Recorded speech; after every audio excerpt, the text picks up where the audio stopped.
Live from Fox 13 Studios, this is Fox 13's Good Day Utah. We're going to check in with VR Junkies right now. This is a place where all the gamers would want to go. This is pretty cool, those virtual reality. And it keeps getting better and better. Yeah. New tech.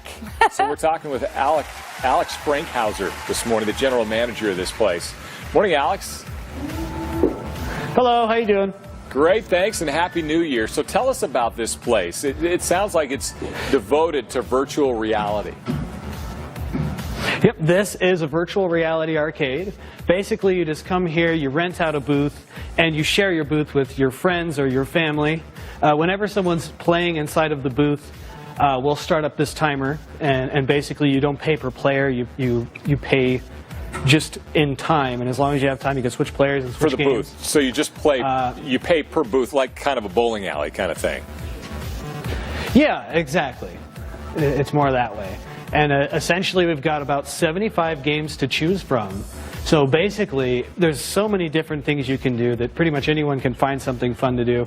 Up here, we've got Job Simulator going on, really popular with the younger people.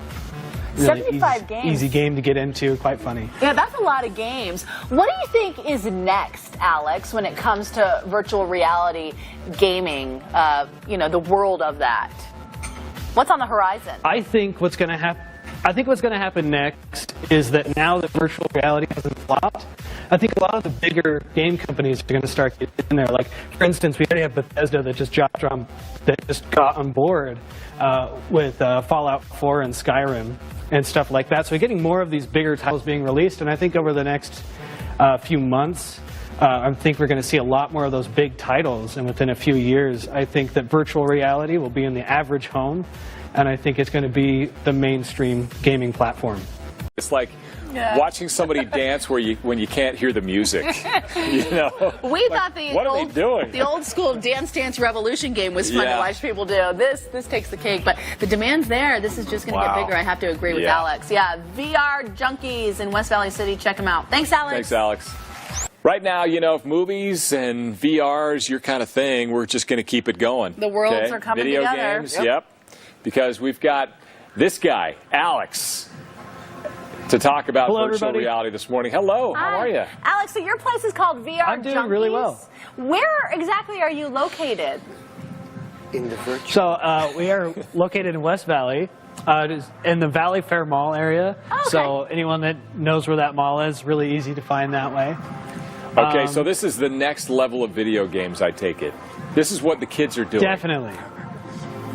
Definitely. This is taking it to the next level for sure. I mean, this is probably the most immersive game experience you can have at the moment. Everything is 3D in there. And in fact, it's not like red, blue 3D. It's not like cheap 3D. Everything's rendered twice at different angles. So it tricks your eyes into seeing 3D. So it's like the real world. The same way we see 3D in the virtual world. Yeah, like you're really there. Okay, so since you brought it up, Alex, you said it's not cheap 3D. How is this gaming experience actually going to your facility there at VR Junkies compared to some of the VR systems and consoles and headsets that are sold just on the consumer market nowadays? So it's actually very different. I mean, come take a look. This is the HTC Vive, and you see these little divots here on the front of the headset. Sorry, I don't know if you can get around there. Can you hold still for just a second? I'm going to come over here. You can see these little divots right here. Like each one is a separate infrared sensor here. And same with on the controllers here. Take a look there. We've got these different little infrared sensors and external sensors here that are filling this booth with a grid of infrared light, creating a mesh for the player to be on. And so instead of like using like a cell phone and taking like the gyroscope of a cell phone and using that, we're using these external sensors for excellent tracking. I mean, these things, take a look at the controllers. Would you wave your hands in front of your face for just a second there for us? And take a look. I mean, right in front of your face. And you can see that they're passing right where they should be. And instead of using the hardware of a cell phone, we're using a gaming computer. I mean, so this thing can really bust out graphics in a way that a cell phone just couldn't handle. Cool. That is so impressive. Next people are going to go from the virtual world to the real world and see what that's like. If we can suck them out, Dan. But until then, we've got VR Junkies. Thanks, Alex. It's really cool. Nice Thank you, to talk guys. to you.